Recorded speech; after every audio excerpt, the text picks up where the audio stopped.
su tema, digo su tema porque es un tema constitucional, que es constitución y contrato social. Es un tema que a Tito obviamente lo apasiona, ha sido el tema de toda su vida. Tito lo conocemos, muchos de nosotros, de compartir aulas en la Universidad Católica, fuimos condiscípulos.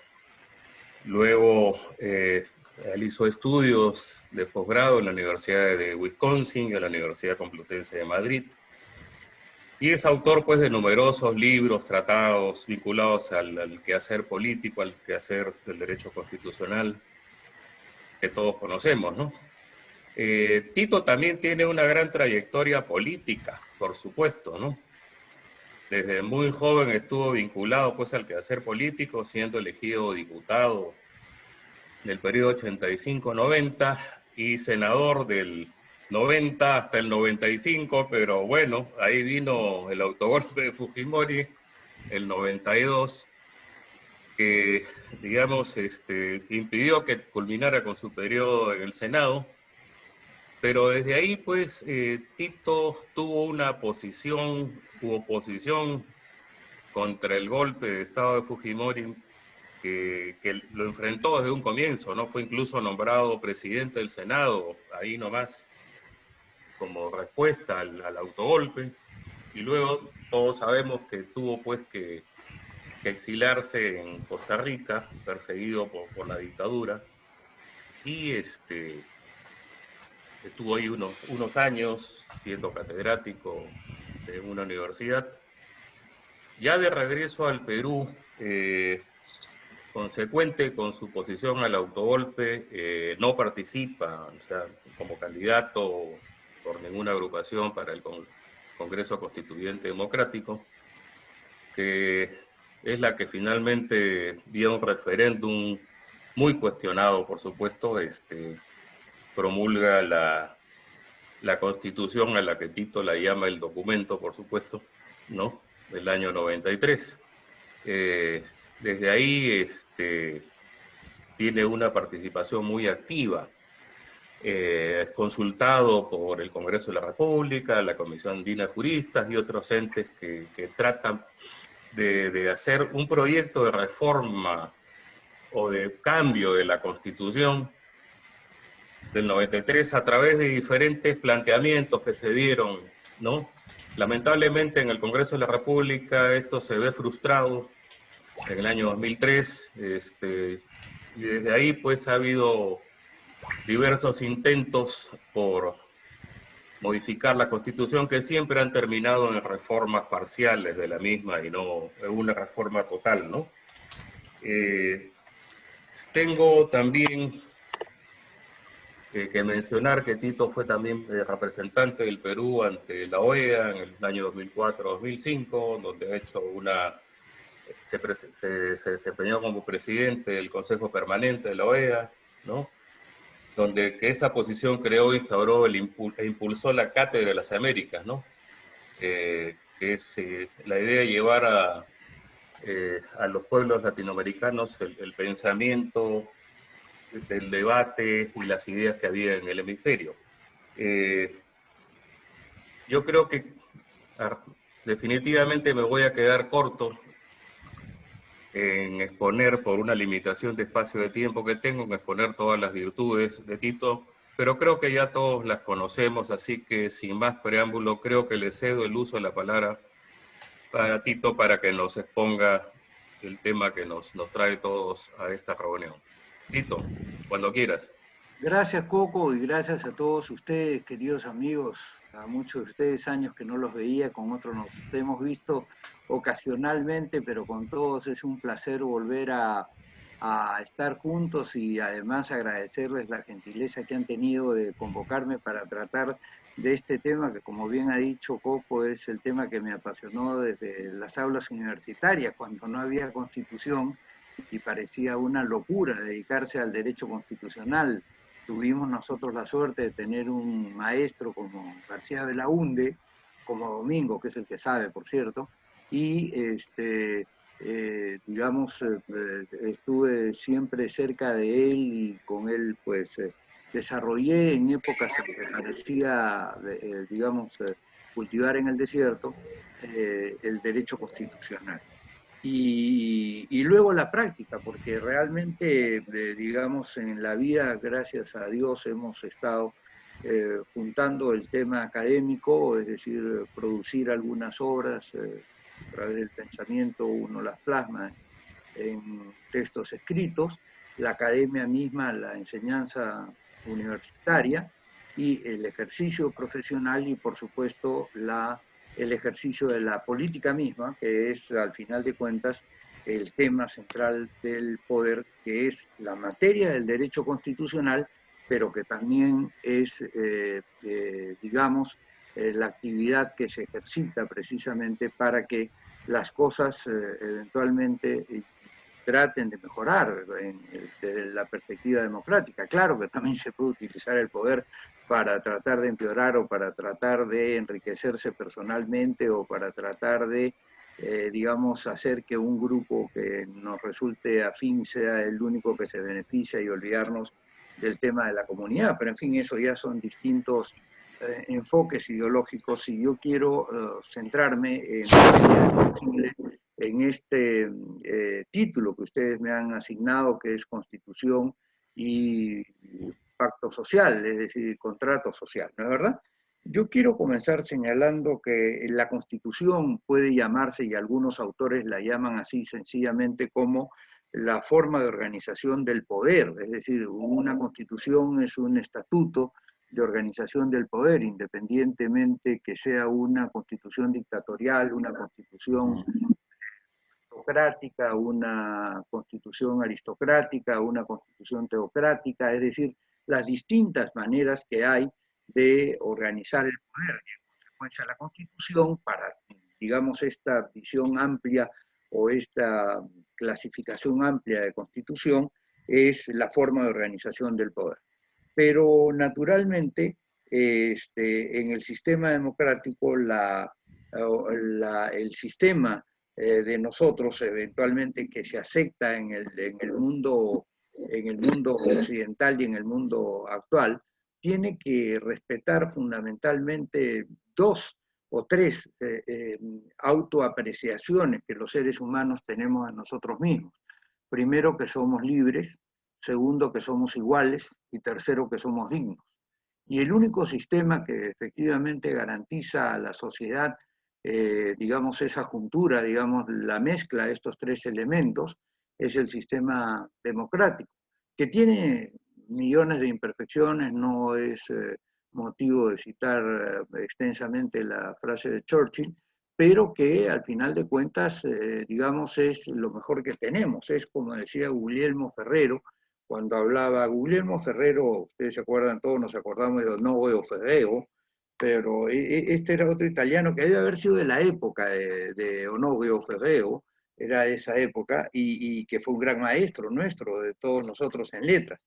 Y Guglielmo Ferrero escribía entre las guerras, en la entreguerra, entre la Primera y Segunda Guerra Mundial, una frase, un librito muy interesante que se llama El poder o los genios invisibles de la ciudad, que ha sido descuidado por el estudio del derecho constitucional, pero que es muy conceptuoso y que dice, por ejemplo, en un tema que nos permite abrir este conversatorio: los principios de legitimidad son sus justificaciones del poder, es decir, del derecho de mandar. Entre todas las desigualdades humanas, ninguna es tan importante por sus consecuencias, ni tiene tanta necesidad de justificarse ante la razón como aquella establecida por el poder. Salvo algunas raras excepciones, un hombre es igual a otro.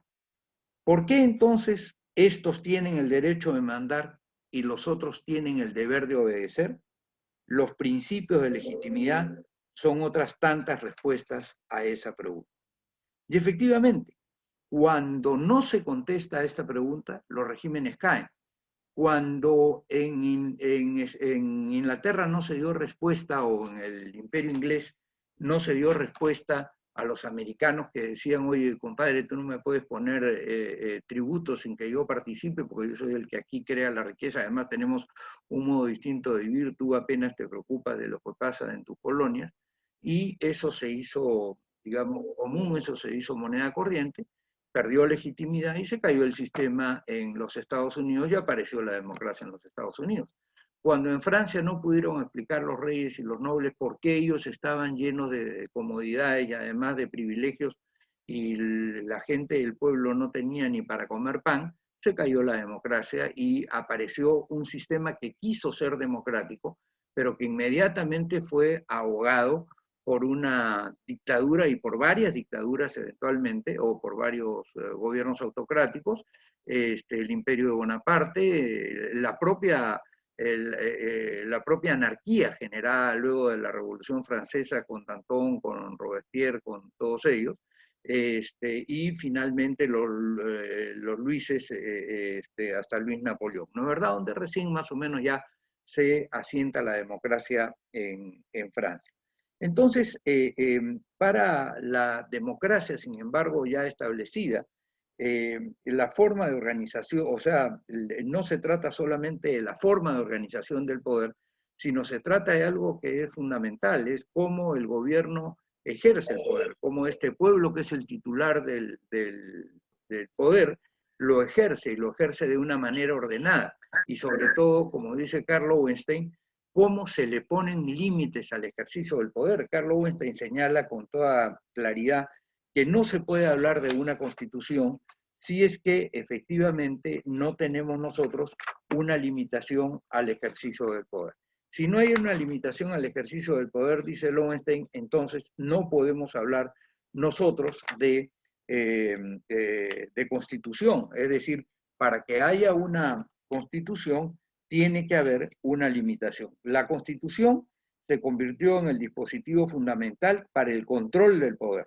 En un sentido ontológico se debería considerar como el fin de toda constitución, acá dice el Telos, pero digamos el fin de toda constitución, la creación de instituciones para limitar y controlar el poder político. En este sentido, cada constitución presenta una doble significación ideológica: liberar a los destinatarios del poder del control social absoluto de sus dominadores y asignarles una legítima participación en el proceso de poder. Un tema de constitución y una forma como se hacen las constituciones democráticas pasa necesariamente por el pensamiento conjunto de lo que van a ser las bases de ese orden que nos vamos a dar y que de alguna manera todos nos vamos a comprometer a respetar. Y nos vamos a comprometer a respetar porque hemos participado en su alumbramiento, porque hemos participado en su gestación y porque no nos tenemos que ver reflejados el 100% en lo que dice esa Constitución. Basta con que nos veamos reflejados 3, 4, 5%, pero que sintamos que algo de esa sociedad que se ha formado también nos pertenece a nosotros, que nosotros también tenemos algo que esperar. Este primer proceso, Kelsen lo llama en sus trabajos en la teoría pura del derecho y en la teoría misma del derecho, ¿no es verdad?, lo llama la Constitución en el sentido lógico-jurídico.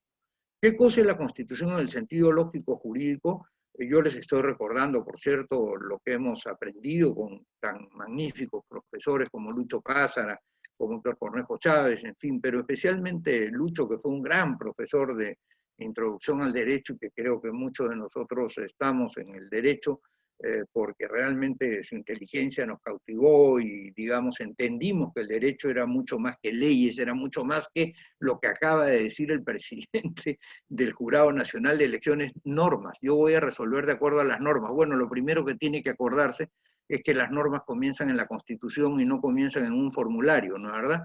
Comienzan en la Constitución. Si hay algo que se opone a la Constitución, no vale. Y él está en la obligación de aplicar el derecho, y la primera de las normas es precisamente la Constitución. Pues muy bien, entonces la Constitución en el sentido lógico-jurídico es el pensamiento que se hace antes de llegar al texto, o sea, cuando llegamos al texto constitucional, es decir, cuando llegamos al documento constitucional, esta Constitución es lo que se denomina ya la Constitución en el sentido jurídico positivo, es la plasmación del pensamiento previo.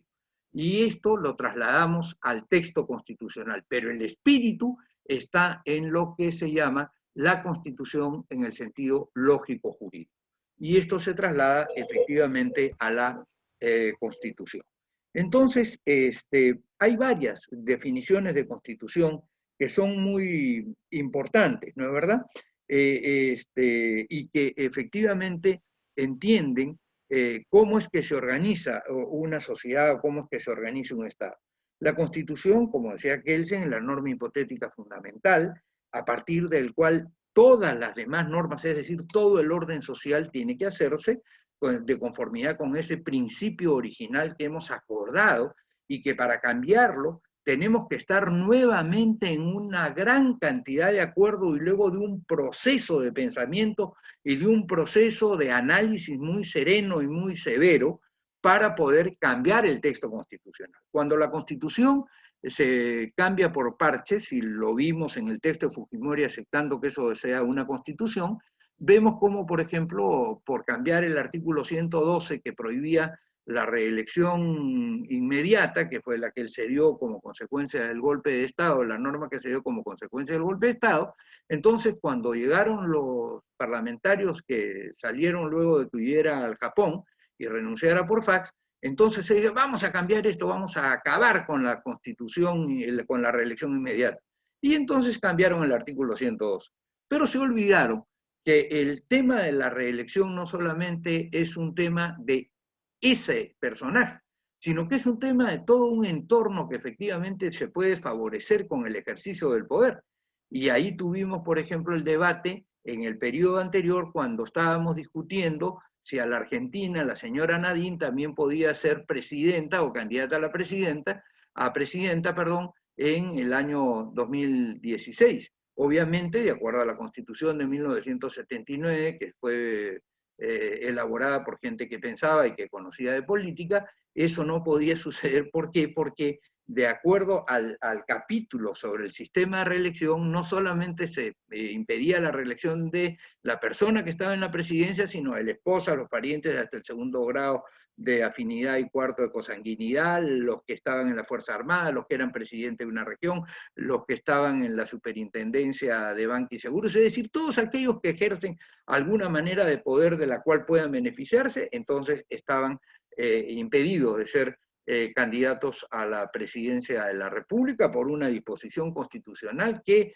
custodiaba de que no se beneficiaran con el ejercicio de ese poder que el país les había dado, ¿no es verdad? Entonces, ahí hay un límite. Alf Ross, que es un positivista danés sumamente importante, dice que la Constitución es la gran carta de asignación de competencias. Es decir, en realidad es una norma, señala, dirigida a los detentadores del poder, o a los ostentadores del poder más que a los detentadores del poder, para que ellos realicen su quehacer de acuerdo a aquellos límites que la Constitución les pone, es decir, le dicta una competencia. Y por eso también hay un error que se repite mucho en el derecho en general y pretenden aplicarlo al derecho del poder, que es todo aquello que no está prohibido está permitido. Bueno, eso sirve para las personas naturales, para las personas, pero eso no sirve para los instrumentos del poder, porque quien recibe el poder recibe, digamos, una cuota de esa libertad, como dice Rousseau en el contrato social, ahora vamos a volver a hablar de Rousseau, y eso es lo que él maneja. Él no maneja más que eso. En consecuencia, mientras la persona tiene el principio de libertad, la autoridad tiene lo que se denomina el poder tasado. O sea, solamente puede hacer aquello que está, digamos, precisado que puede realizar. Entonces, en este sentido, el texto de Alf Ross, que recoge también luego Jorge Reinaldo Banossi, que es un importante profesor argentino, es interesante analizar. Después, André Oriú habla de otra definición que es muy importante, que dice que la Constitución es el encuadramiento jurídico de los fenómenos políticos. La Constitución busca encuadrar jurídicamente los fenómenos políticos para que la política, que volviendo a Lowenstein, es gaseosa, que se mete por cualquier intersticio, y en consecuencia ustedes tienen, por ejemplo, que supuestamente en el Consejo Nacional de la Magistratura que había antes, tenía que haber un representante del Colegio de Abogados, uno de los rectores, otro de los rectores de las empresas, de las universidades privadas, etc., etc. Al final de cuentas, todos terminaban siendo de alguna manera tocados por el interés político, que a través de los colegios profesionales buscaban que llegaran a los puestos digamos, del Consejo Nacional de la Magistratura, los que eran de alguna manera afines a su manera de pensar para tener de alguna forma algún manejo también en ese sentido. En consecuencia, el encuadramiento jurídico de los fenómenos políticos es muy complicado y es una materia específica de la Constitución. No es, por supuesto, de ninguna ley ordinaria, porque mientras la Constitución es la convocatoria de todos, con un esfuerzo de todos, con una mayoría especial, la ley puede ser dictada por una cuarta parte del Congreso, es decir, una ley puede ser aprobada por la mayoría simple de los miembros que están en un parlamento. Hoy en día, que hay 130 parlamentarios, una ley, el quórum son la mitad más uno de 130, digamos 66 o 67, y la mitad más uno de 67, que son 34 o 35, con 35 de 135 ustedes aprueban una ley, pero ustedes no aprueban una constitución.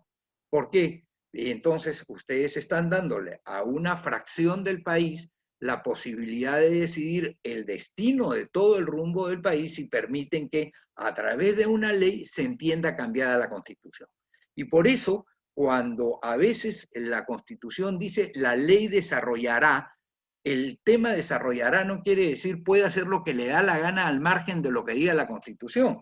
Hoy día estamos viendo, por ejemplo, y este es un tema constitucional inmediato que además va a ser tocado mañana, el tema de la exclusión de algunos candidatos a la presidencia de la República. Perdón que estaba con la Constitución y no con el documento, no sé dónde lo he dejado.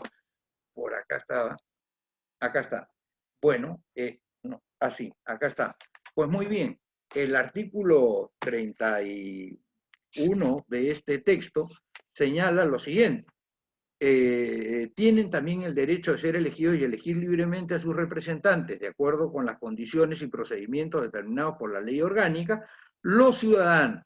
En consecuencia, algunos sostienen que como se le da la posibilidad a la ley a que eventualmente desarrolle, una cosa es desarrolle y otra cosa es angoste, otra cosa es ahorque, otra cosa es desnaturalice, otra cosa es que cambie el principio fundamental, porque lo que se aprobó supuestamente con categoría de constitución no puede ser modificado por categoría de ley, y menos por categoría de formulario, pues, o sea, dejémonos de cosas, pusiste una coma, no pusiste bien el acento, te equivocaste porque tú creíste que el año anterior a las elecciones del 2021 era el 2020 y no el 2019, como yo he interpretado, y esas son cosas verdaderamente anecdóticas que no están digamos, dentro del marco de lo que en materia del poder puede hacer una ley, pero sí debe hacer la Constitución y lo debe hacer privativamente. En consecuencia, digamos, titularidad del tema constitucional, efectivamente, lo es en tanto que es ahí donde se trata el fenómeno del poder por la gran asamblea del país, por quienes vamos a decidir la norma hipotética fundamental.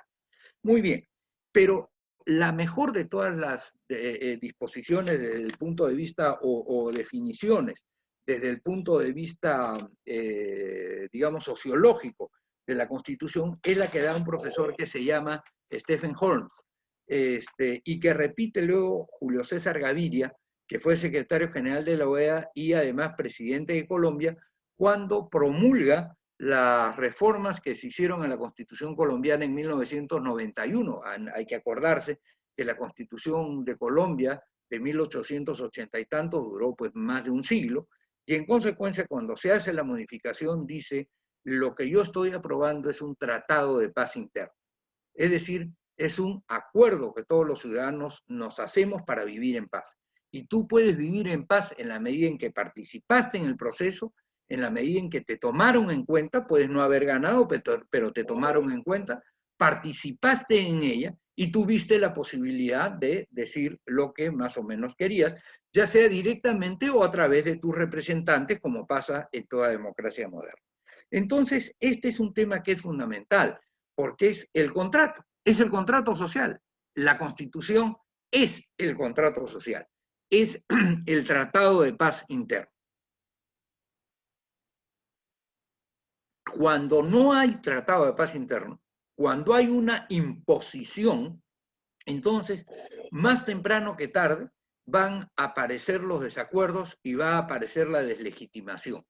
Aun cuando todos los periódicos estén a favor o los medios de comunicación estén a favor de seguir con la majadería, o eventualmente cuando todos los que tienen recursos puedan, digamos, hacer lo que quieran para que se siga con esas normas que los han favorecido durante muchísimos años.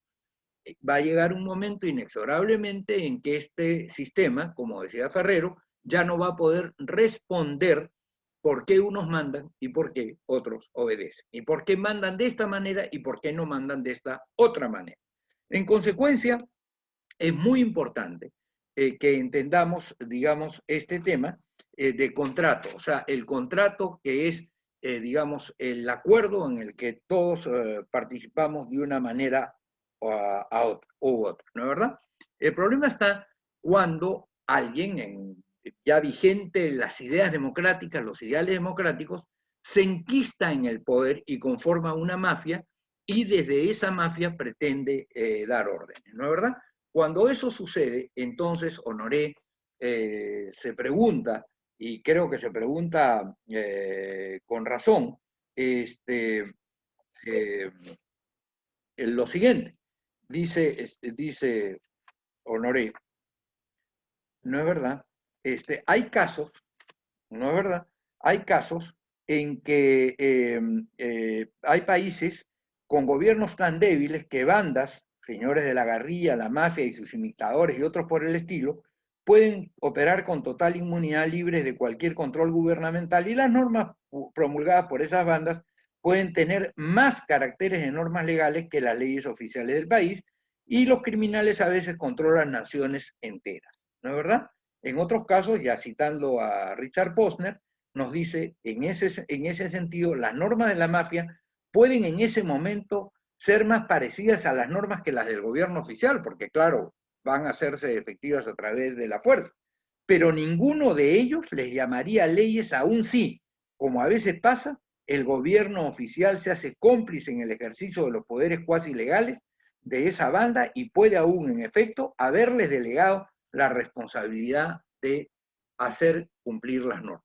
Yo creo que esto pasó en la década de los 90, o sea, con toda seguridad, lo dijo Transparencia Internacional, y hace poco le acaba de recordar a una persona vinculada a quien en ese momento ejerció el poder, de que efectivamente había sido un dictador y que este texto fue consecuencia de una dictadura.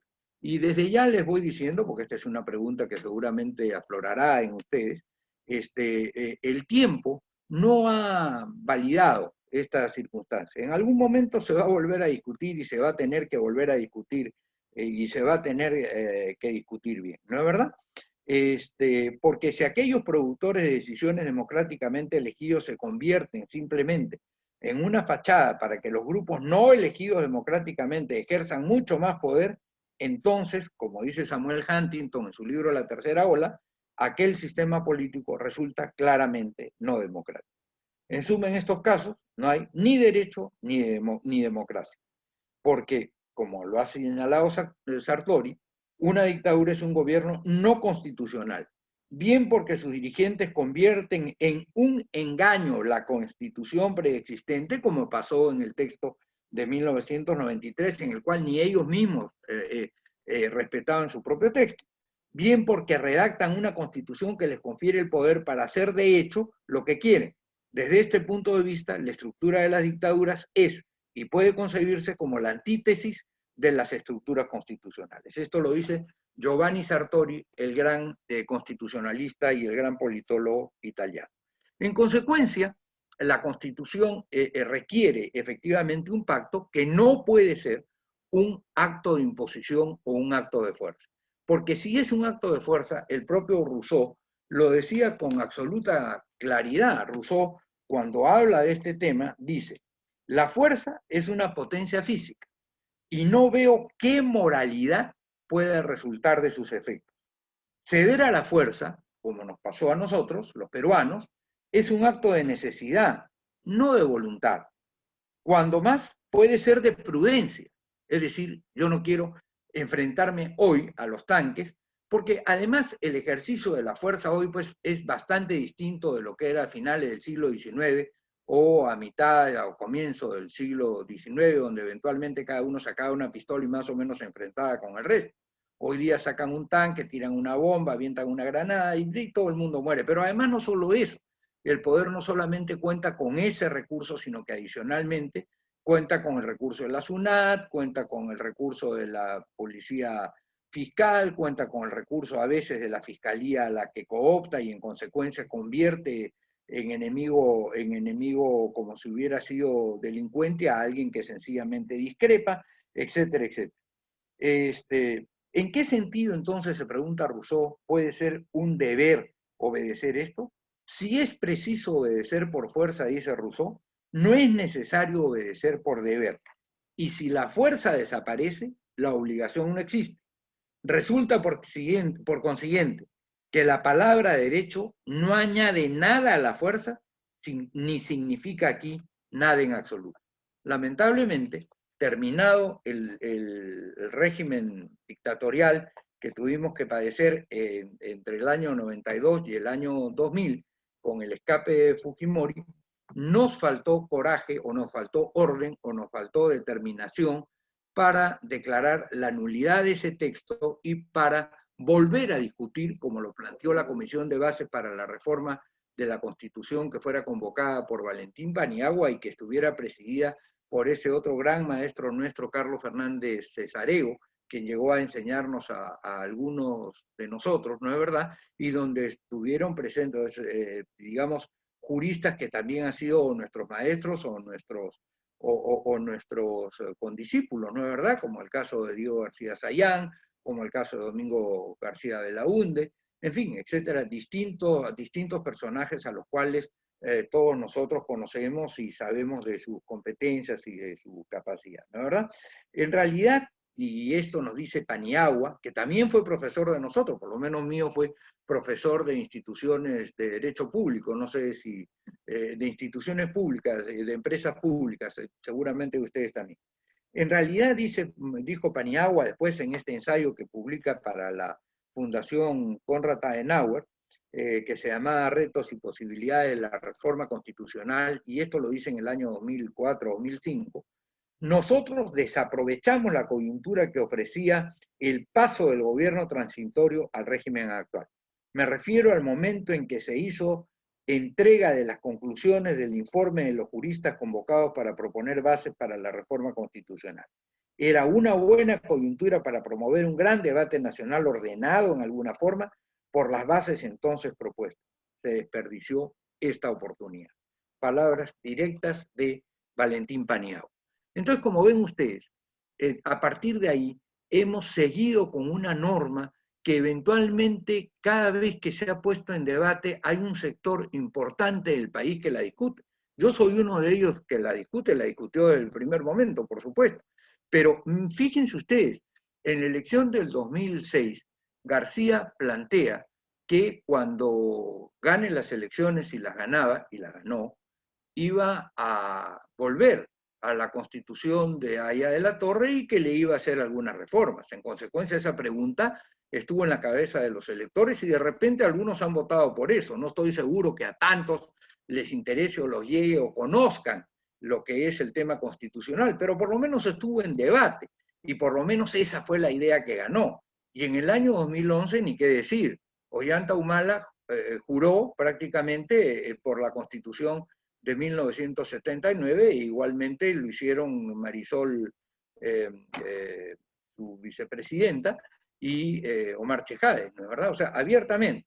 Y entonces, este es un tema que ha seguido en debate y que hoy día mismo está en debate. Ya vemos a algunos candidatos que están hablando de la necesidad de entrar en un referéndum que efectivamente cambie este texto que nos fue, digamos, impuesto en 1993. Y cuando digo impuesto, no es que se me haya ocurrido a mí, sino que es algo, que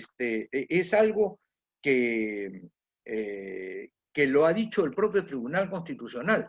En 1994, con Ángel Delgado, que es compañero de ustedes también de la promoción, si no me equivoco, interpusimos una acción para que se declarara la nulidad de la, comillas, Constitución de 1993. Y el Tribunal Constitucional resolvió diciendo prácticamente, tiene que cambiarse esa Constitución, pero no nos toca a nosotros cambiar esa Constitución, sino le toca al Congreso. Y le hace una advertencia al Congreso y le dice, ustedes deben de cambiarla, porque esto no se puede sostener, porque es producto de un fraude. Y el Tribunal Constitucional en la sentencia del expediente 14 del 2003 y luego en la sentencia 3 del 2014 señala lo siguiente: cuando se produjo la elección del Congreso Constituyente Democrático, se encontraban inscritos en el registro del Perú 11.245.463 ciudadanos, de los que solo concurrieron a votar 8.191.846. Es decir, más de 3 millones, más del 25%, no concurrieron a votar, a pesar de que en el Perú existe el sufragio obligatorio. El Jurado Nacional de Elecciones declaró válido solo 6.237.682 votos y estableció de esos 6 millones, o sea, casi la mitad del cuerpo electoral, que 1.620.000 votos eran nulos y 333.277 votos eran en blanco. O sea, de los 6.200.000, 2 millones eran nulos en blanco. O sea, quedan solamente 4.200.000. Prácticamente la tercera parte de los que fueron a las urnas obligados en ese momento. Y por el sí votaron solamente 3.075.000, o sea, el 27.34% del universo electoral. ¿No es verdad? Votaron, perdón, para elegir constituyentes. Cuando viene el referéndum, los números son incluso peores y votan por el sí 3.895.000 y por el no 3.548.334. Votaron blanco 518.000 y votaron nulos 216.000. Al revés, votaron nulos 518.000 y votaron blancos 216.000, o sea, 730.000. Si ustedes le suman 730.000 a 3.548.000, estamos en 4.300.000 aproximadamente. O sea, en el contrato social de 1993, de 1992, no hubo mayoría y se nos endilgó el tema de que aquí había una constitución. ¿Y por qué se nos endilgó? Porque era necesario para el régimen hablar de que tenía una constitución, porque el sistema jurídico presta una absoluta legitimidad al ejercicio del poder. Y por eso es que todos los dictadores tratan de apropiarse del término democracia.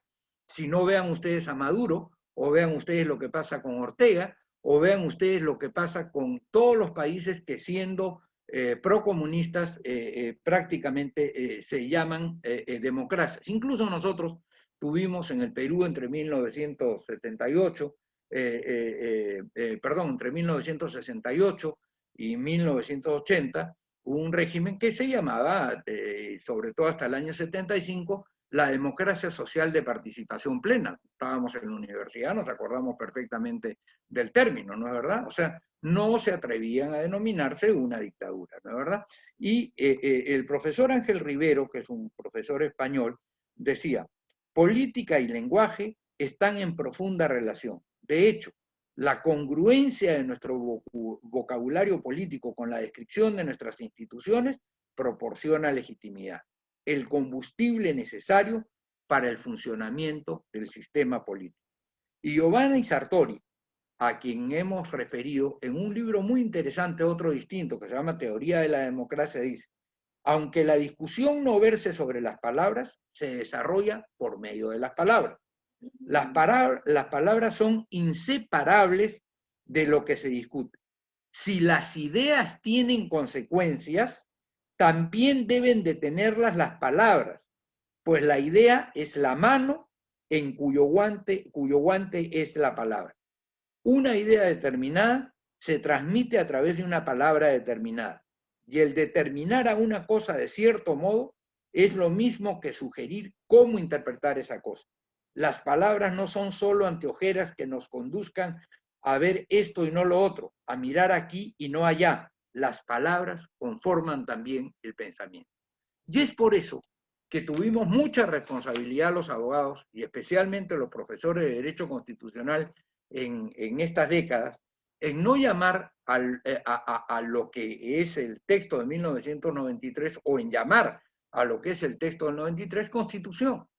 Porque ya desde Roma, nosotros aprendimos este aforismo en la universidad, las cosas son lo que son y no lo que dicen ser. ¿Este texto de 1993 servía para limitar el poder o sirvió más bien para sacarse los controles del poder que había en la Constitución de 1979? Sirvió para lo segundo, no solamente para el tema de la reelección, el tema, por ejemplo, de la ratificación de los altos mandos de la Fuerza Armada, al punto de convertir a las Fuerzas Armadas en una suerte de fuerza pretoriana de quien se encontraba en ese momento en el poder. El control que se ejercía desde el Senado a los nombramientos que se hacían en las Fuerzas Armadas era verdaderamente importante porque, como dice Prelot, las Fuerzas Armadas son un factor de poder fundamental, digamos, esencial o de mucha cuenta en las democracias modernas, ¿no es verdad? Entonces, Gustav Radbruch, que es un autor alemán, que era amigo de Kelsen y que era un positivista como Kelsen y que al igual que Kelsen vuelve a cambiar después, lo que yo les decía es Radbruch, que se tiene que asilar en la época de Hitler en Letonia o en Estonia, en uno de los países bálticos, dice, los profesores de derecho o la gente de derecho tenemos que tener el coraje para no llamar derecho a lo que no es sino la expresión del poder.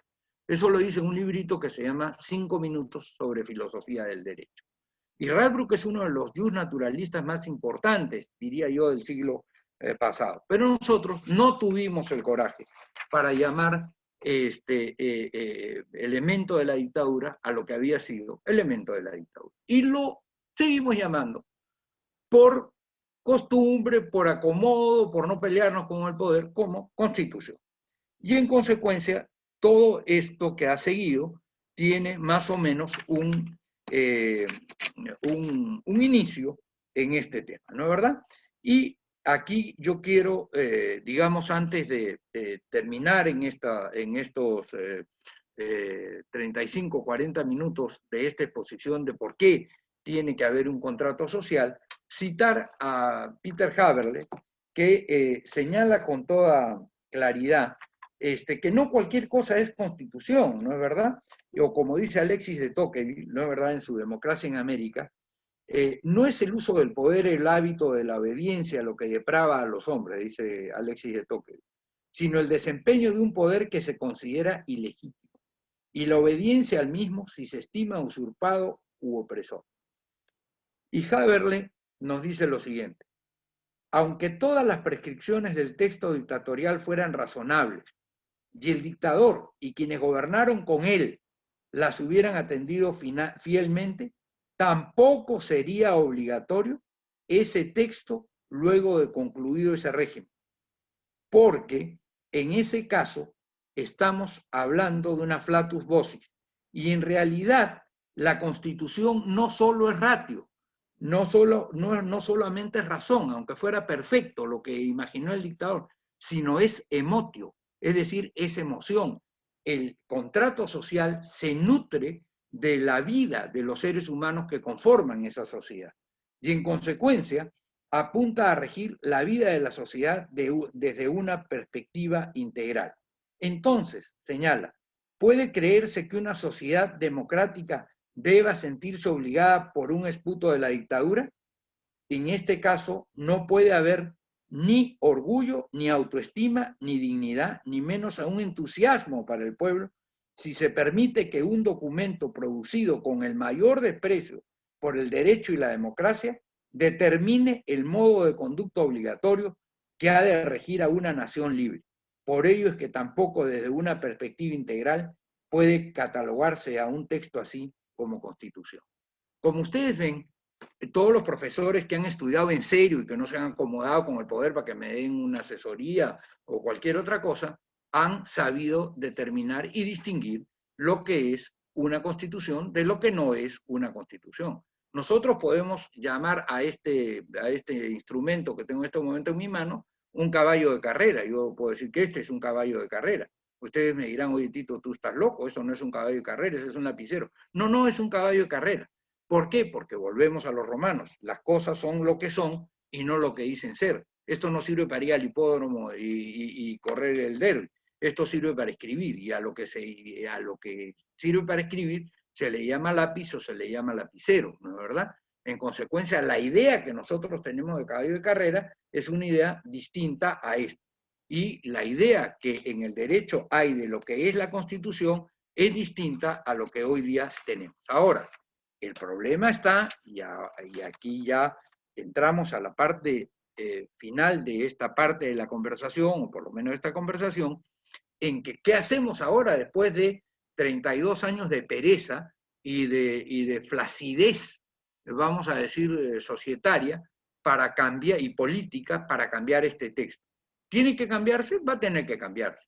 ¿Cuáles son las ideas que tienen que incluirse dentro del tema constitucional? Por lo pronto, varias delimitación del poder, pero no necesariamente ideas que pudieran ser distintas a las ideas que hoy día, digamos, cree alguna gente que son buenas para el desarrollo del país, por ejemplo, en el sistema económico, por ejemplo, la ausencia de la participación del Estado en el proceso económico, digamos, en una discusión en este momento, puede resultar que el producto de esa discusión sea ratificar más bien el hecho de que el Estado se mantenga en un segundo plano y que haya de verdad, y no solamente como un enunciado que nunca se cumplió, el principio de la economía social de mercado.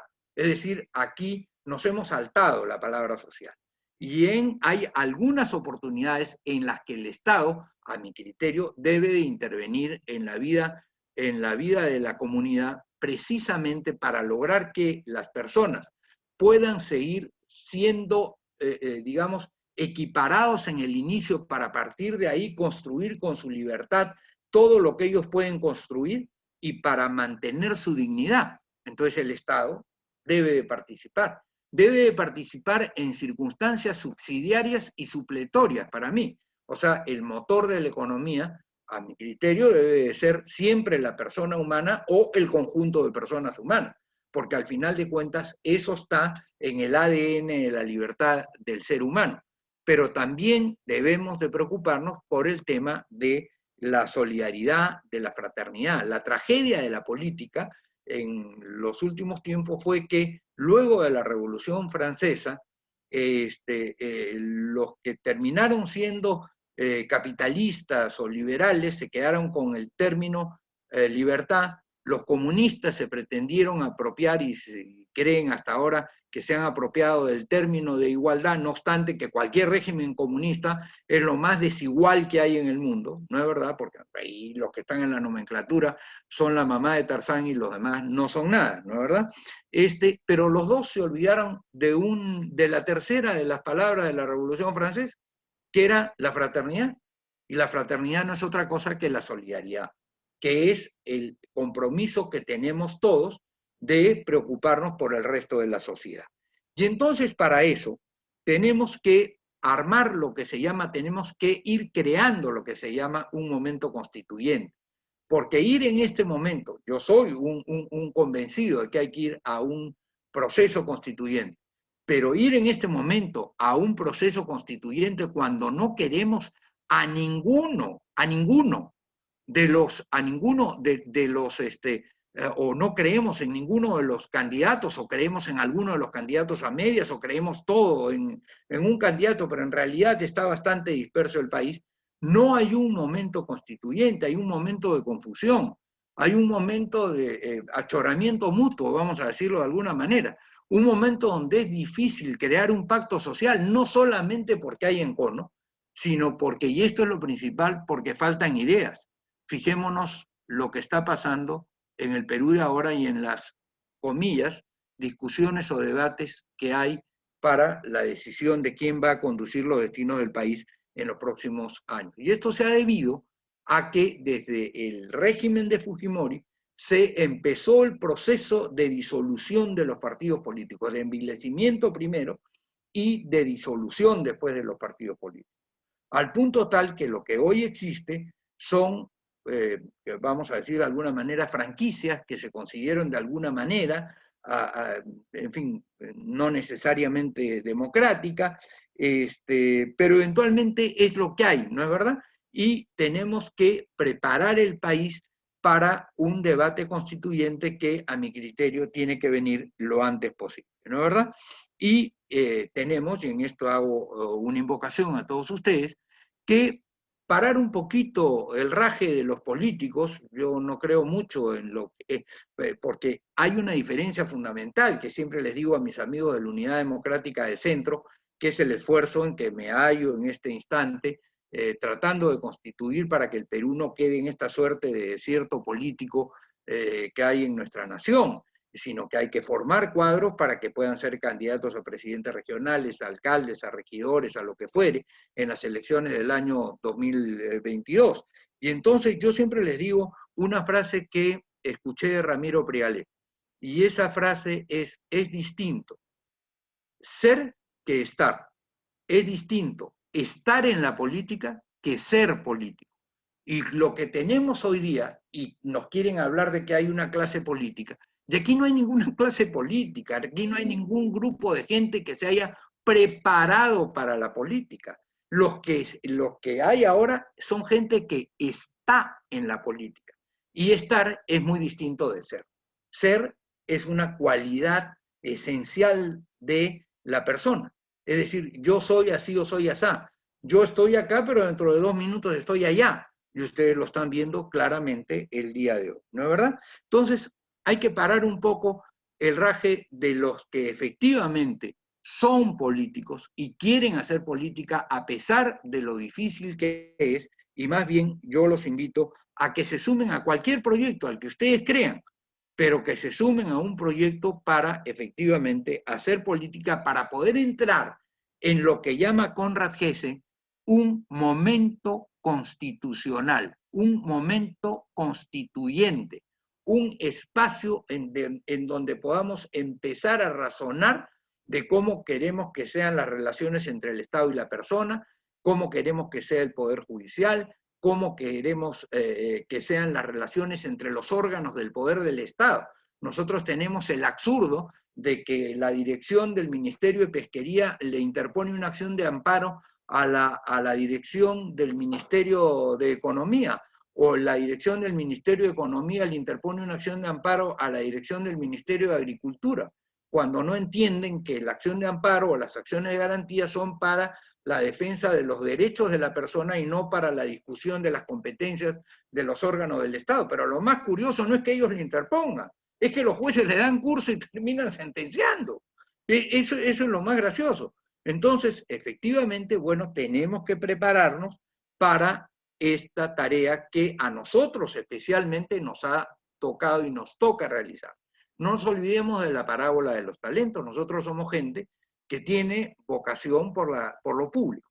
Si no tuvieran vocación por lo público, no se hubieran reunido todos los jueves a tratar en 28 sesiones ya lo que ustedes están tratando, es decir, su preocupación por el bien del país. Estarían viendo televisión o estarían en Netflix o estarían en cualquier cosa, pero no estarían en estos conversatorios.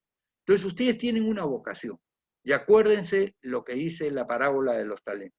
Dios nos va a juzgar por lo que hagamos con aquello que nos dio. Y a todos nosotros nos dio un poquito. A unos 1, a otros 3, a otros 5 talentos. Lo único que no tenemos derecho es a meterlo debajo de la alfombra o irnos a un café cuando levanten la cuarentena a seguir rajando de todos los que están. O seguir rajando hoy día a través de los Zoom, que también es una manera de rajar un poco más cómoda estando en nuestras casas, ¿no es verdad? Entonces, no olvidarse que, según los papas, la política es la forma más elevada de la caridad. Yo los convoco a ustedes a que, digamos, hagan un esfuerzo, entiendan esta necesidad de sacrificarse y que efectivamente vayan hacia la forma más elevada de la caridad y se inscriban a participar en este sentimiento o esta preocupación por la vida nacional que ustedes demuestran jueves a jueves y que estoy seguro ya, digamos, vamos a decirlo de alguna manera, en la segunda mitad de nuestras vidas, pues sería bueno que le demos curso para además transmitir esos valores que hoy día están absolutamente ausentes de los procesos formativos. Les agradezco mucho a Rubén, a Coco y a todos ustedes, primero a ellos la invitación de la que he sido objeto, en segundo lugar el privilegio de poder haber hablado para ustedes, y en tercer lugar la atención que me han dispensado. Muchas gracias a todos de verdad y les agradezco muchísimo. Coco, por favor. Sí, bueno, la verdad que muchísimas gracias, Tito. Más bien, el privilegio creo que ha sido nuestro el poder escuchar tus palabras tan versadas respecto a un tema como que te apasiona y lo has demostrado en tu exposición, por supuesto, ¿no? Has terminado con una invocación a nosotros para que, bueno, ya estamos empeñados en eso, pero que tomemos una acción más directa en el quehacer público, ¿no? Bueno, has mencionado las sentencias del Tribunal Constitucional que se dieron respecto a las acciones de inconstitucionalidad que se plantearon contra el documento del 93, ¿no? Así es. Aquí la tengo justamente a la mano, ¿no? Que las cosas que dice el Tribunal Constitucional son bien directas, ¿no? Dice que, y cito, ¿no? La Constitución del 93 fue, como se ha dicho, consecuencia del golpe de Estado del 5 de abril, y además de la corrupción generada por el uso arbitrario, hegemónico y pernicioso del poder, y se constituyó un agravio al sistema democrático, pues se aprobó deformándose la voluntad de los ciudadanos, ¿no? También menciona la intervención coercitiva de la cúpula militar gobernante en el proceso fraudulento que tú has mencionado muy bien las cifras de los que llegaron primero en la elección los votantes que concurrieron a la elección del Congreso Constituyente y finalmente en el resultado de la aprobación de la Constitución del 93. También importante la invocación que realiza en ese entonces el Tribunal al Congreso de la República a quien le dice que le corresponde ineludiblemente y en el plazo más breve la responsabilidad de terminar de consolidar de manera definitiva el proceso de reinstitucionalización democrática, ¿no? Y dentro de la decisión de optar políticamente por el marco constitucional más conveniente, lo cual deviene en prioritaria y insoslayable. Entonces, lamentablemente todo esto se perdió la oportunidad, como bien mencionaste, en algún momento de sacar adelante este proyecto de reforma constitucional que se dio incluso a nivel de la Comisión de Constitución del Congreso de la República, también que se frustró por el año 2003, si no me equivoco, ¿no? Bueno, la importancia pues de la norma constitucional la sabemos todos los que somos abogados y los que estamos en este quehacer de tratar de encontrar pues lo que tú bien has llamado el contrato social, que es un contrato, un acuerdo de paz en buena cuenta, ¿no? Un acuerdo de paz que pueda plasmar algún proyecto comunitario que refleje los valores de la mayoría de nuestra sociedad, ¿no? Porque es la única forma de encontrar un consenso que permita dar legitimidad a cualquier cambio constitucional, ¿no? Es un tema trascendental, ¿no? Así que esto no puede provenir de un acto de fuerza, como han hecho los gobiernos de facto, que siempre han terminado en dar constituciones para legitimar sus gobiernos dictatoriales, ¿no? Entonces aquí realmente tenemos que llegar a este tratado de paz que tú bien has mencionado. Ahora comienzan los problemas, ¿no? Tú has mencionado muy bien también que no tenemos clase política. No hay forma, no hay pues un clima constituyente, tú lo has llamado de otra forma, momento constituyente, has mencionado tú que debe existir para que esto sea posible y podamos aterrizar. El poder hacer este proyecto político llamado Constitución, pues que tiene que partir de un análisis de hecho de la realidad, que es la realidad que nos dan, cuyas herramientas nos dan pues la sociología, las ciencias políticas, respaldados por una filosofía, por supuesto, ¿no? Claro. Entonces, el tema es cómo llegar a este momento constitucional sin llegar a extremos como has visto que han existido en otros países, como el cercano que tenemos aquí, como es Chile, ¿no? Que ahí la protesta social fue la que los ha llevado a este momento constitucional a la fuerza, ¿no? Justamente contra una constitución dada también a semejanza de la nuestra en una dictadura, la de Pinochet, ¿no? Entonces, estas son las reflexiones que me han motivado tu intervención y te agradezco realmente tu brillante exposición. Y quisiera un poco quizás que comentes cómo ves tú en lo posible, quiénes son los actores, ya que no tenemos clase política preparada, qué es lo que deberíamos hacer para poder llegar a este momento constitucional. Y ahí lo dejo. Gracias, Coco. En realidad, una buena reflexión que nos pone frente a lo que hay que hacer o lo que tenemos que hacer. No solamente hay que hacer, sino tenemos que hacer, porque hay muchas personas que, claro, en las conversaciones decimos hay que hacer esto, hay que hacer lo otro, hay que hacer lo demás allá. ¿Qué tenemos que hacer? O sea, tenemos que enrolarnos en el proceso político de alguna manera, no necesariamente pretendiendo dar discursos o siendo líderes de movimientos o lo que fuere, pero sí, por ejemplo, participar en los planes de gobierno, participar en los debates sociales, como están haciendo ustedes ahora, es decir, dándonos un espacio para que el tema político tenga virtualidad, realidad y calidad. Lo que sucede hoy día es que quienes están en el proceso político no se formaron eventualmente para eso. Creo que la mayor parte de nosotros, no quiero mencionar nombres y apellidos porque no quiero realmente denigrar a ninguna persona por gusto, pero es evidente que entre la universidad que nosotros vivimos, en donde había una inmensa discusión política de todos los sectores, acuérdense de Chema Salcedo, de Carlos Blancas, del Cholo Cullivan, en fin, de Eduardo Calmel, de Javier Díaz Canseco, de Cucho Aya, de Rubén Cáceres, que está acá presente. En fin, todos discutíamos de política, hablábamos de política, había un colchón de gente que pensaba en términos políticos, Marta Chávez misma, que digamos que representaron durante años, digamos, las distintas tendencias que habían en el país. Posteriormente ya Fujimori empieza eso a desvanecerse y hoy día tenemos que incluso personas que han estado con nosotros, que nunca nos hubiéramos imaginado que estuvieran en una posición prodictatorial, hoy día los tenemos de candidatos de esa lista, ¿no es verdad? Entonces, es curioso. Entonces, hay que, por ejemplo,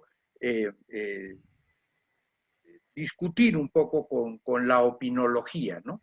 La opinología, antes los periodistas entrevistaban a los políticos para que los políticos dijeran lo que eventualmente creían que debía de hacerse, que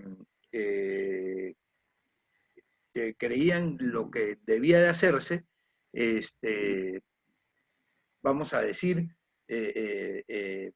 a mí me entrevistaban a la salida del Congreso, Pablo Rivero y tú que han trabajado en el Congreso, saben perfectamente que eso era moneda de todos los días.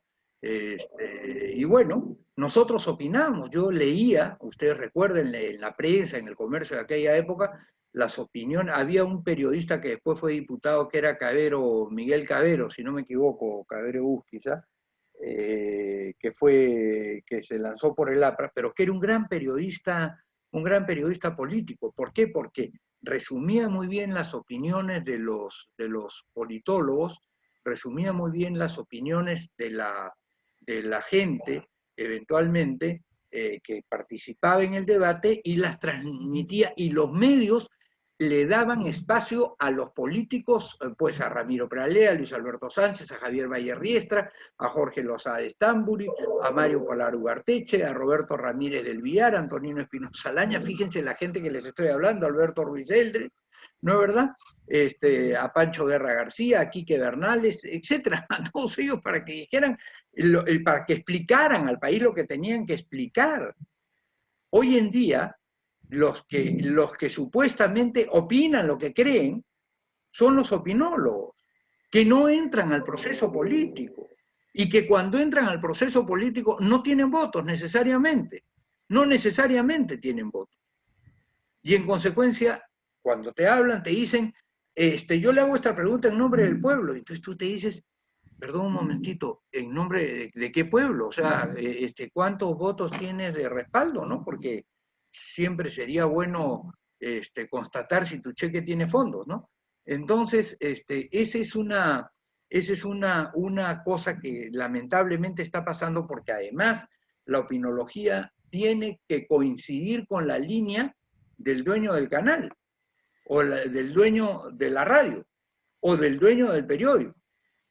Digamos, antes se entrevistaba a los políticos para que los políticos dijeran, y eventualmente había un debate entre quienes estaban en el quehacer político.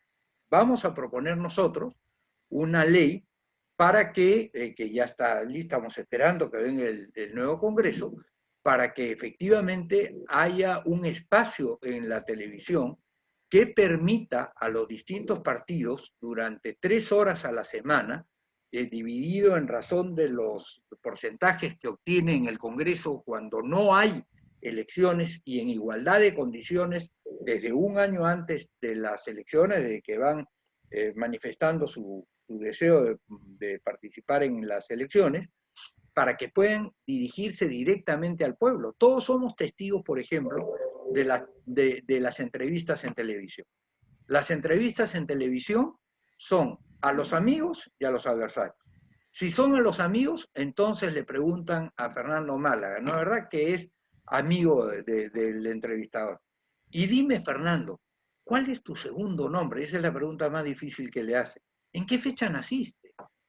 ¿No? Pero si en realidad es adversario de ellos, le dicen, ¿y usted qué cree de la participación del Estado en el tema de la importación de autos? Bueno, en realidad la importación de autos es necesaria. No, pero usted no me ha contestado, todavía está usted divagando, no me ha dicho nada. Y comienzan con el tema y no lo dejan explicar a esa persona.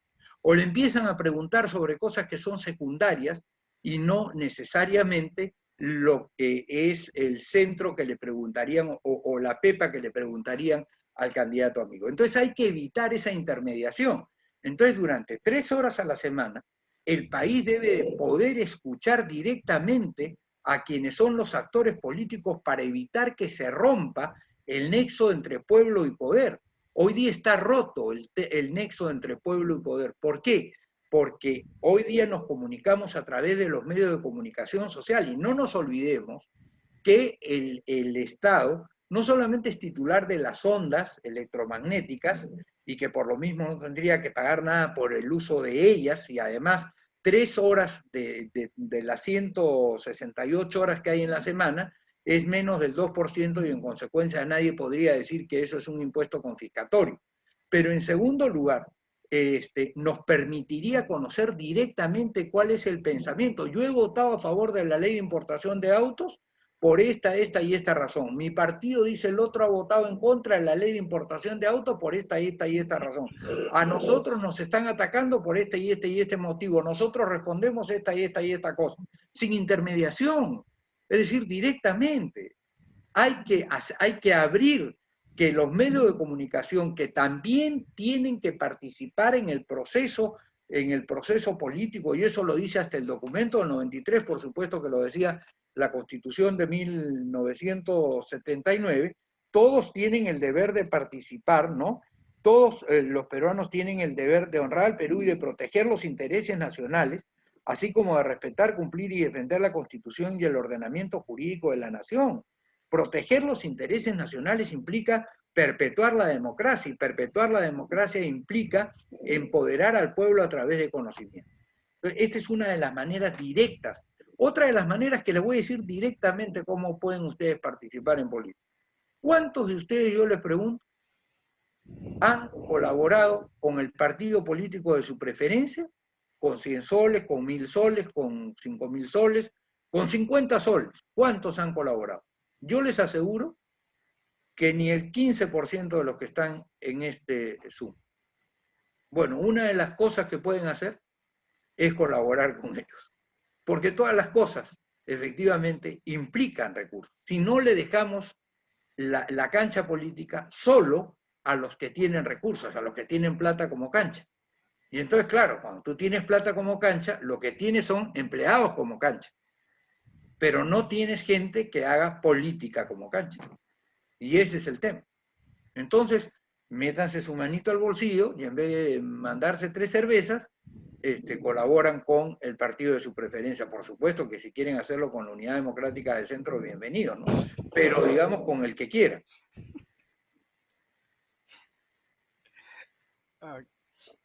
Coco.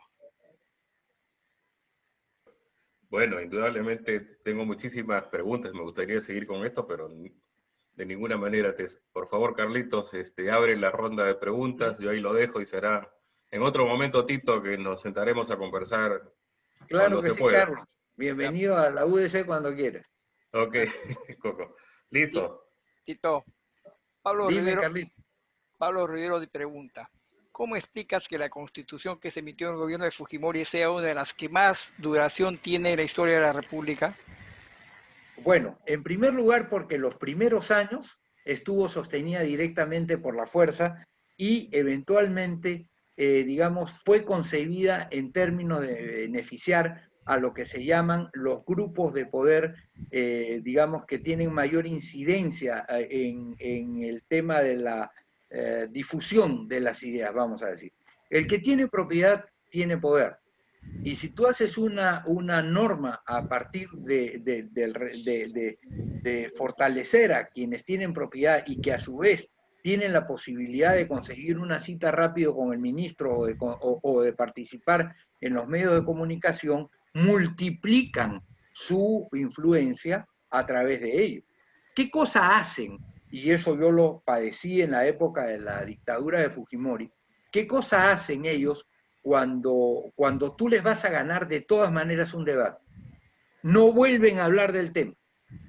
No vuelven a hablar del tema. Es decir, yo planteé el tema de la reforma constitucional en el 2003, 2004 y lo volví a plantear en el 2011, cuando reunimos 150.000 firmas y lo llevamos al Congreso, y ahí estaba Pablo en ese entonces, creo, colaborando con alguna comisión en el Congreso, lo llevamos precisamente a la discusión. ¿Qué pasó cuando fue a los medios de comunicación? Te invitaron a 2 o 3 programas y cuando vieron que no podían, digamos, enfrentar tu tema, incluso pusieron 2 o 3 contra 1 para ver si lo podían ganar y no podían, entonces sencillamente el tema no lo volvieron a tocar. Como ellos son los que ponen la agenda, cuando quieren no la ponen. Cuando tú pones un proyecto como el que he mencionado hace un momento, como el que he dicho hace un momento, entonces tú tienes la posibilidad de que en esos 20 minutos que le toquen a la semana, o en esos 30 minutos que le toquen a la semana, ese partido político diga, nosotros hemos pedido que se discuta el tema de cómo comprar vacunas por parte de las cooperativas, o cuál es el rol que tienen que tener las cooperativas en el desarrollo nacional, independientemente de que eso le guste a los bancos o no le guste a los bancos que anuncian. ¿Me dejo entender? Entonces lo que tú tienes que hacer es que la sociedad de verdad participe en el proceso de discusión. pero no participe porque alguien abre los micros y te da 30 segundos para que tú digas, su opinión importa, y entonces hable usted, diga 10 segundos lo que le da la gana sin que haya ningún seguimiento. Los dictadores siempre están felices cuando no hay grupos intermedios, cuando la relación es entre quien está en el poder y el ciudadano calato, desprovisto de toda conexión. Entonces lo que hacen los partidos políticos es precisamente generar esas conexiones múltiples que hacen que el que esté en el poder sí les tenga respeto. Entonces ese es el gran tema en el cual tenemos que abocarnos. Y eso es un reto inmenso. ¿Eh? ¿Por qué? Porque mira, una de las cosas que hemos descubierto nosotros en la Unidad Democrática de Centro durante este año de pandemia es que los comités ejecutivos nacionales son mucho más concurridos cuando se hacen por Zoom que cuando se hacen presencialmente. A ver, haz un comité ejecutivo presencialmente y tu local queda en Jesús María. ¿Cómo hace para llegar el pata que vive en Carabalí? ¿O cómo hace para llegar el tipo que vive en Lurín? Hoy día se sienta en su casa, prende el Zoom como estamos ahorita y nos reunimos 2 horas y en 2 horas y media terminamos. Entonces hay que reformar este sistema de organización de los propios partidos políticos. Es uno de los grandes retos que tenemos en la sociedad moderna, no solo en el Perú, sino en general, ¿no es verdad? Ese es el tema. O esa es una de las maneras. ¿Por qué se ha sostenido tantos años? Entre otras cosas, porque los sectores que han sido favorecidos, que curiosamente han sido los más poderosos, no quisieron que se toque este texto constitucional ni con el pétalo de una rosa. No obstante que las encuestas, desde la década del 90 decían, primero, ¿está usted de acuerdo con que siga la Constitución del 93? 20 y tantos %. ¿Está usted de acuerdo con que se hagan reformas parciales a esa Constitución?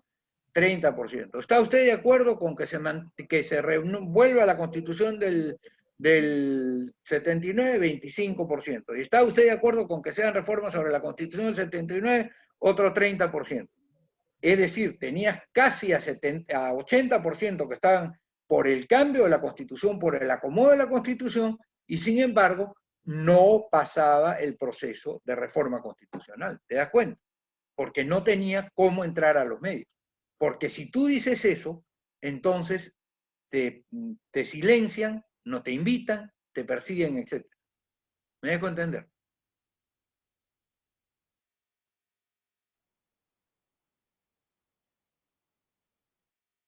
Prende tu micro, Carlos. De acuerdo a Kelsen, la Constitución tiene varias funciones, entre ellas constituye el fundamento de la validez jurídica de las normas, es decir, su eficacia, en otras palabras, que sean aplicadas y cumplidas por la sociedad en la cual se aplican. Una norma será válida jurídicamente si pertenece a un sistema de normas que sea eficaz. ¿Crees que lo que ha sucedido en los últimos tiempos en el Perú, cambio de presidente, cierre de Congreso, etcétera, se debe a un sistema jurídico ineficaz por una Constitución que no parte de un pacto social válido? Claro, no ha habido pacto social. Mira, Valentín Paniagua lo llamó directamente un estatuto de ocupación. Y ese era un término que recogió además uno de los muchachos que lamentablemente falleció tempranamente en el Perú, que era un gran pensador, que era Pedro Planas. O sea, ¿qué cosa es un estatuto de ocupación?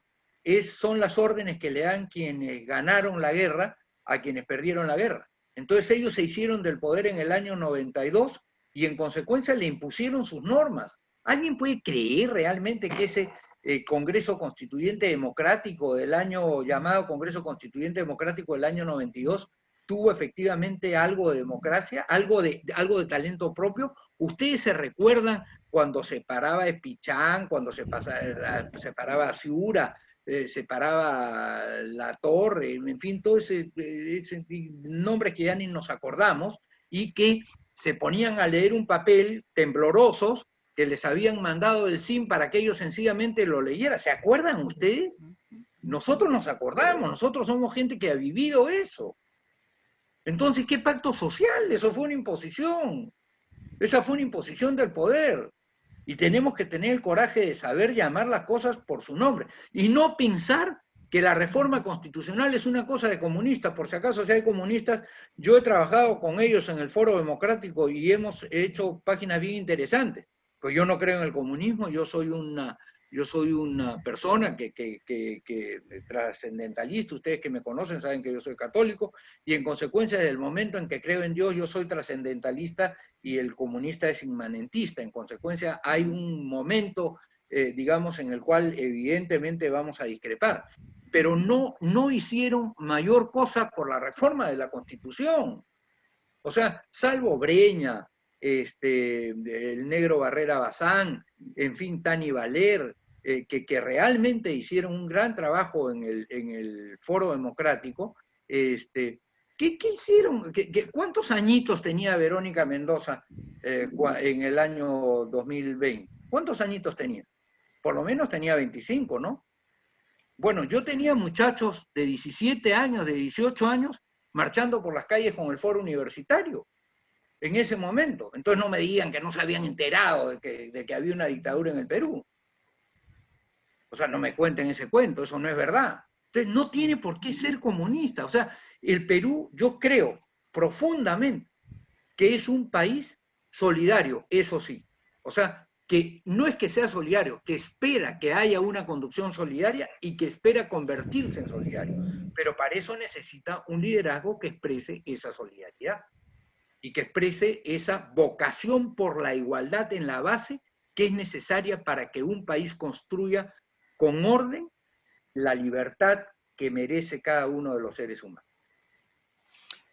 Jorge Cayo pregunta: hola Tito, mi preocupación y la de muchos es que una reforma constituyente pueda resultar en algo mucho peor, pues se propondría una revisión integral de la Constitución.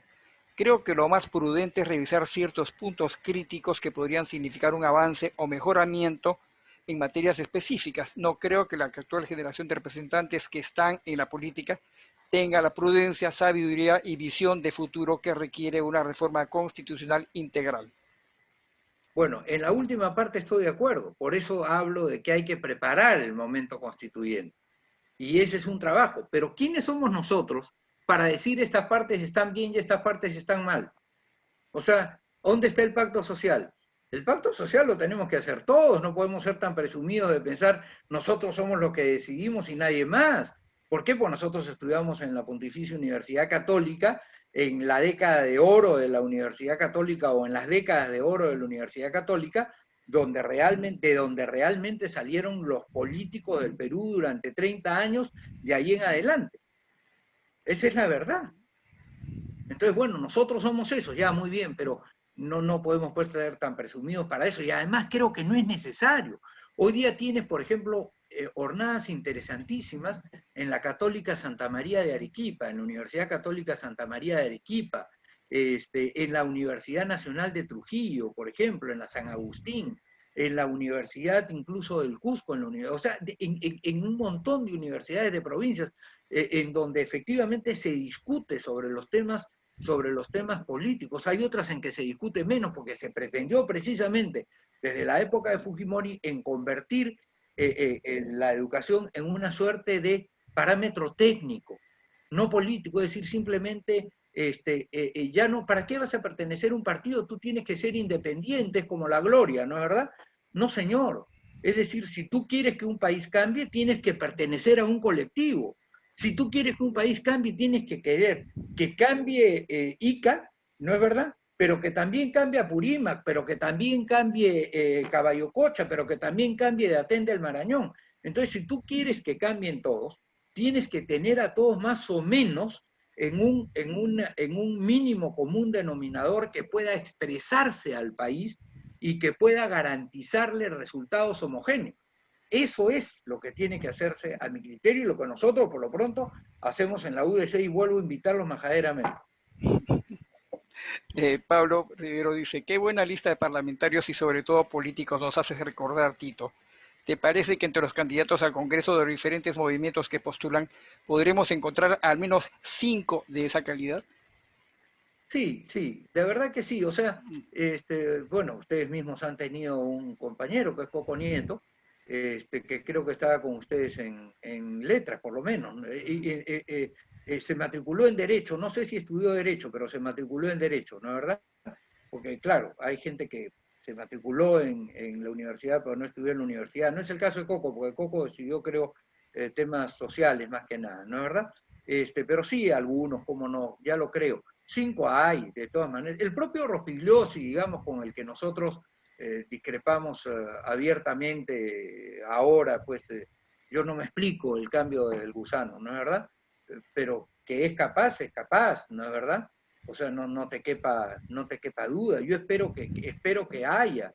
He escuchado algunas intervenciones interesantes. El problema es que son descoyuntadas. No se juntan con nadie, porque entre ellos ni se conocen. Esos que participan en estas franquicias electorales no se conocen. La importancia de hacer un partido es que te conoces. Entre todos quienes han estado en la vida política saben que en una organización política nos conocemos, escuchamos hablar.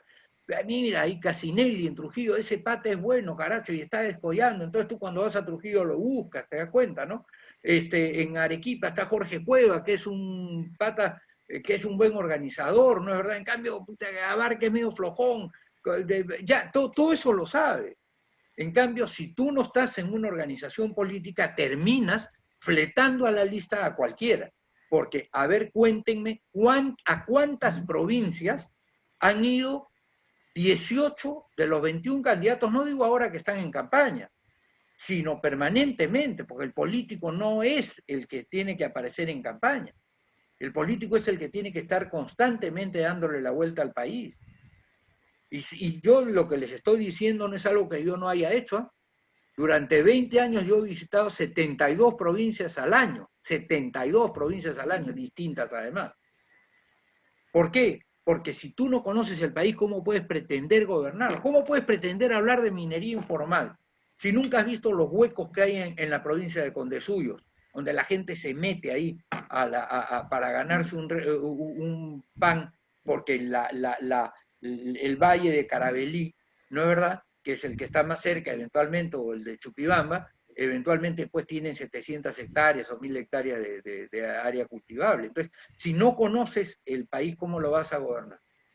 Entonces, eso es lo que se hace en el partido político. En un partido político de verdad, los dirigentes nacionales tendrían que tener la obligación de ir por lo menos una vez cada 2 meses a una región y a 3 o 4 provincias de esa región y estar en ellas 2 días, por lo menos. Desayunar, comer, tomar desayuno, ir a las organizaciones educativas, a las organizaciones médicas, visitar a los deportistas, en fin, hacer todo lo que tiene que hacer alguien para poder recoger el sentido del país. Eso es fundamental.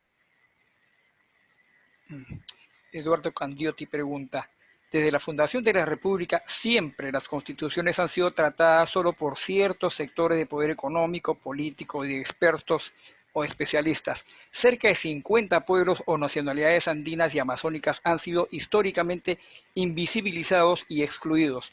¿Perú necesita asistir a un proceso constituyente reconociendo su diversidad e inclusión o no? Mira, una nación, y yo quiero en esto ser bien claro, a mí no me gusta para nada la demagogia. Yo creo que hay que reconocer la diversidad que existe en el Perú. Pero todos los países apuntan, todos los estados apuntan a ser una nación. Por eso se hablaba del Estado-nación. Porque si tú no tienes un sentimiento común, un sentimiento que te hermana, no llegas a ser una comunidad. Y en consecuencia en algún momento afloran las diferencias ya más marcadas. Tú tienes que procesar las diferencias dentro de un mínimo de unidad. Y eso me parece a mí fundamental. O sea, todos somos peruanos y todos tenemos que entender que hay un mínimo común de ser peruanos. Y eventualmente hay sectores que deben de hablar aymara, sectores que deben hablar quechua, hay sectores que deben hablar asháninga entre ellos, que tiene que haber maneras de comunicación, pero tenemos que tener como país nuestra lengua franca, ¿no? Como la tienen los países que tienen 2 o más nacionalidades y que son organizados. Cuando no han llegado a integrarse en una nación, apenas ha salido el poder, el centro de poder, digamos, el centro de poder se han deshecho, que fue lo que pasó con la Unión Soviética. Apenas se cayó el muro de Berlín y los comunistas se quedaron sin papá y sin mamá, entonces se fueron Uzbekistán, Kazajistán, Ucrania, Bielorrusia y cuanto hay. ¿Qué hace Estados Unidos? Estados Unidos trata de captar a esa gente y de convertir en la tercera generación a los mexicanos, a los peruanos, a los polacos, a los italianos que se van, ya son americanos. Frank Sinatra era un italiano, pero era un americano, o sea, era fundamentalmente un americano, y estoy seguro que Lisa Minnelli es una americana, ya no es una italiana. ¿Me dejo entender? Entonces vas formando el colectivo de nación. Yo creo que eso es fundamental. Ernest Renan, el gran pensador francés, nos decía en un librito chiquito que se llama ¿Qué es una nación? Y él decía, ¿qué cosa es una nación? La nación es un plebiscito de todos los días. Es cuando la persona se levanta en la mañana y entonces dice, quiero seguir siendo peruano. Ya, ese es el plebiscito de todos los días. El problema de los países está cuando se levanta en la mañana y dice, no veo las horas de largarme a vivir a Argentina, no veo las horas de irme a Europa, no veo las horas de irme a Estados Unidos a vivir. Ya, y ahí se empieza a acabar la nación. Por eso es que tenemos que ser muy orgánicos, hacer este pacto social en el cual cada uno sienta que este Perú es un poco suyo, Carlos. Eduardo, que este Perú es un poco suyo. No es 100% suyo, pero por lo menos 5% es suyo y eso lo quiere proteger. Y eso lo quiere defender. Y por eso está orgulloso de estar en este país. Ese es el gran reto que tenemos. Isaac Laurencio pregunta, la iniciativa de reforma constitucional con respaldo de firmas de los ciudadanos y actualmente en el Congreso tiene aún vigencia. ¿Se puede insistir en esa propuesta? Eso es algo que vamos a pensarlo digamos, estamos pensándolo en la UDC, porque queremos nosotros que haya, o sea, queremos insistir en el momento constituyente, porque tampoco queremos una discusión en donde, yo he visto ayer a una candidata, que es muy simpática, además a mí me encanta verla en otro tipo de programas. O sea, cuando hay un programa de varieté, cuando hay un programa de chistes, yo de verdad que gozo, disfruto viéndola, ¿no es verdad? Pero cada uno tiene su propia vocación. El problema es que se han empezado a meter a la actividad política gente que no se ha preparado para ella. Y entonces tenemos las entrevistas que hoy día tenemos. A ver, un candidato presidencial que el otro día dice que además se vanagloria de no haber leído nunca un libro. O sea, yo no he leído nunca un libro, es rector de una universidad, pero no ha leído nunca un libro. Y entonces dice que va a ser un gran cambio en el país y que para eso va a invertir 36 millones de soles porque les va a dar 500 soles mensuales a 5 millones de peruanos. Entonces, cuando le hacen la suma, o 600 soles a 5 millones de peruanos, cuando le hacen la suma, resulta que no dan los 36 millones de soles, sino dan 36 mil millones de soles. Bueno, pequeña diferencia, ¿no? Parece que tampoco, no leyó, pero tampoco estudió la tabla de multiplicar. Entonces, claro, ahí tú tienes un problema grave, ¿no? Un problema serio. Y eso nosotros lo permitimos, ¿por qué? Porque nosotros salimos de la actividad política, porque no nos atrevemos a entrar a la actividad política. Ahí lo veo a Jorge. Estoy hace rato tratando de convencerlo a Miguel, que es mi compañero de promoción, que venga a trabajar conmigo en la política de agricultura. Él fue ministro de Humal en agricultura y es uno de los que más sabe de agricultura, pero no, pues él raja todos los viernes en el Zoom del colegio sobre cómo va la política, pero no se mete a trabajar en la política. Bueno, pues hay que meterse, si no vamos a quedarnos como estamos.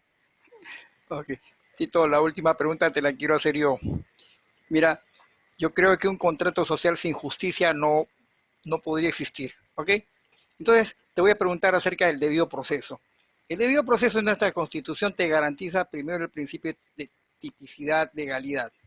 Segundo, como parte de las garantías te ofrece el derecho a un debido tribunal, al derecho a poder apelar ante una instancia plural, ¿no?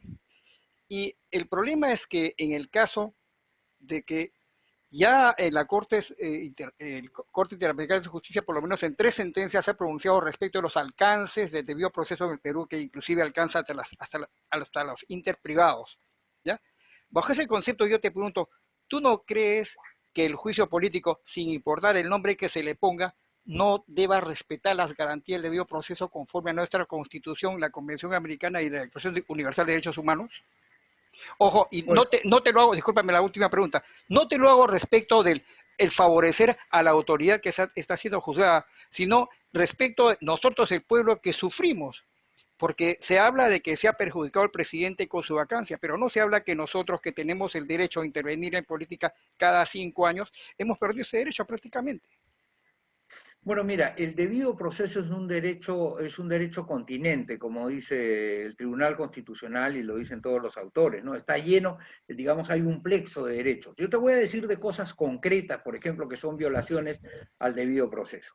Por ejemplo, esta necedad de que te dan 5 minutos para informar en la corte. ¿Eso es un debido proceso? Tú puedes resumir un expediente, puedes defender el derecho de una persona en un expediente de 3.000 páginas en 5 minutos. Tú puedes, o sea, ¿alguno de nosotros cree que los jueces leen todo el expediente? ¿Alguno de nosotros cree que los 3 vocales que conforman una corte superior lee el expediente y que lo discuten en extenso?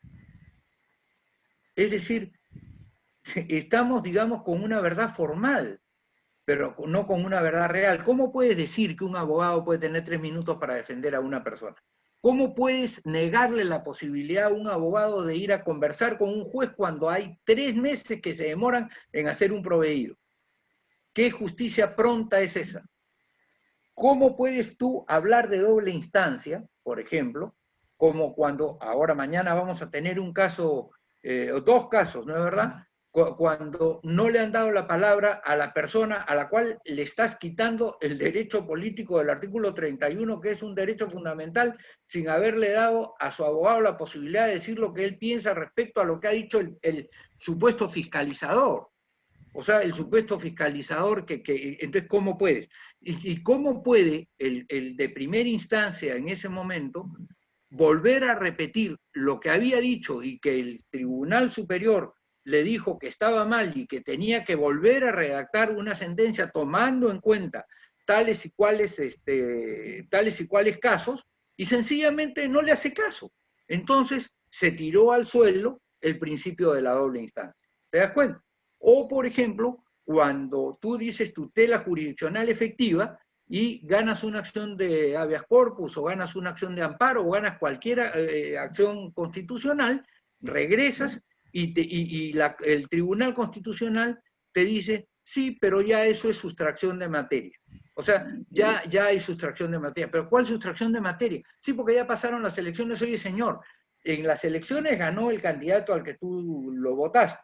Ganó, a pesar de que lo votaste, siguió en campaña y ganó. Muy bien.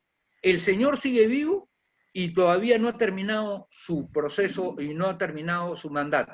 ¿Cómo no lo vas a regresar? Si la lógica de la acción de amparo, y eso sí puedo decirlo porque tuve el privilegio de hacerla junto con Vallerriestra y García Belaúnde en 1982, durante el gobierno del presidente Belaúnde y Quique Elías, que fue nuestro profesor brillante profesor de sociedades de todos nosotros, nos convocó para eso, ¿no es verdad? Es decir, la sustracción de materia se da cuando el tipo murió, pues cuando se acabó el periodo, ya no hay forma.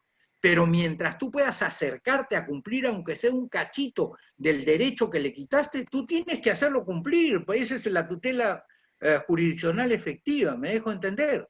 Si no te estás burlando de la gente, ¿para qué sigues una acción de amparo? ¿O para qué sigues una acción de habeas corpus? ¿Para colgar en la pared la sentencia y decirle a tus nietos, por si acaso le gané al Estado, y yo debí ser alcalde en 1924, que ahora estamos en 1970, ¿ves? Y pues, no es así. Entonces, el derecho al debido proceso es fundamental, porque nadie es dueño de la verdad. Y sobre todo ahora tenemos que acostumbrarnos a, por ejemplo, estas, digamos, estas afirmaciones tan al desgaire que se hacen sobre la culpabilidad de las personas. Nosotros somos abogados. Y entonces, a veces los periodistas, que tienen otras urgencias distintas a las que tenemos nosotros como abogados sabemos que la validez del debido proceso, etc., etc., que tenemos que estudiar bien el caso, que no podemos dar a nadie, no podemos decir a alguien directamente que es culpable. Pero claro, el periodismo tiene sus propias urgencias, entonces necesita un culpable al día siguiente. Nosotros necesitamos estudiar el asunto, aunque sea medio año, un año, para poder saber si es culpable. Pero ellos quieren que al día siguiente Perico Pérez ya sea culpable. Y si el juez no lo declara culpable, pobre el juez, ¿no? Bueno, te cuento como parte final ya, Tito, que nosotros a raíz del juicio político que se hizo a Vizcarra, hemos interpuesto una denuncia ante la OEA, pero no dirigida a defender al presidente, sino a defender a nosotros. La institución. ¿No? Claro, o a los electores que tenemos derecho también a participar en nuestra vida política, que no sea interrumpida. Bueno, es el artículo 2, inciso 17, ¿no? Del texto del 93, pero está tomado del artículo 2, si no me equivoco, inciso 14 de la Constitución del Perú. Entonces, está muy bien. Yo he defendido a Pedro Pablo Kuczynski, no porque creyera en Kuczynski, digamos, he conocido a Kuczynski en su actividad pública, lo habré visto 10 veces antes de la oportunidad que me convocó para defenderlo. Digamos, no era afín a su partido, pero había algo que había que defender, como hay que defender mañana, creo yo, el hecho de que el Jurado Nacional de Elecciones nos pueda votar al que le parece, sencillamente porque le parece, porque interpreta que el formulario o que las palabras dichas, digamos, en un meeting son más que la Constitución, la interpretación ¿qué les pasa? O sea, un poquito de ubicaína, o sea, tienen que entrar eventualmente en lo que es el derecho. El derecho comienza por la Constitución, no comienza por las normas de menor jerarquía. Así que, oye, muchas gracias. Sé que ya nos estamos pasando la hora. Ustedes me dijeron que terminara a las 8:30, son las 8:42. Discúlpenme que me haya extendido estos minutos más, ha sido por la calidad de las preguntas y además por la calidez de su atención. Yo me siento muy honrado de que estoy viendo los rostros que me regresan, por supuesto, no el Fundo Pando, porque nosotros somos más de Ribagüero que del Fundo Pando, nos regresan a Ribagüero. La verdad, esa es la verdad. Así que bueno, aquí que a Mima, que la veo ahí, a Fernando Choza, a todos ustedes que han tenido la gentileza de acercarse, que no he podido saludarlos al comienzo, pues encantado, muchísimas gracias y quedo siempre a la orden y otra vez para despedirme, esperándolos en la Unidad Democrática de Centro. Si quieren entrar a nuestra página web, udcperú.org. Gracias, okay. Tito. Gracias a todos. Rubén, las palabras tuyas de despedida, por favor. Tito, muchas gracias realmente. Un aplauso antes, un aplauso. Por favor, abran sus micros todos, si fuera posible. Es común y grato reencontrarnos, más aún cuando hay una clase magistral como la que nos has dado. Yo me siento muy contento de haber podido invitarte y que hayas aceptado estar con nosotros. A Coco Tubela también le agradezco el apoyo que ha hecho, la forma en que ha comentado y que ha presentado. Creo que ha sido muy justa la presentación que ha hecho. A los demás, a todos los que nos acompañan, les agradezco también significativamente.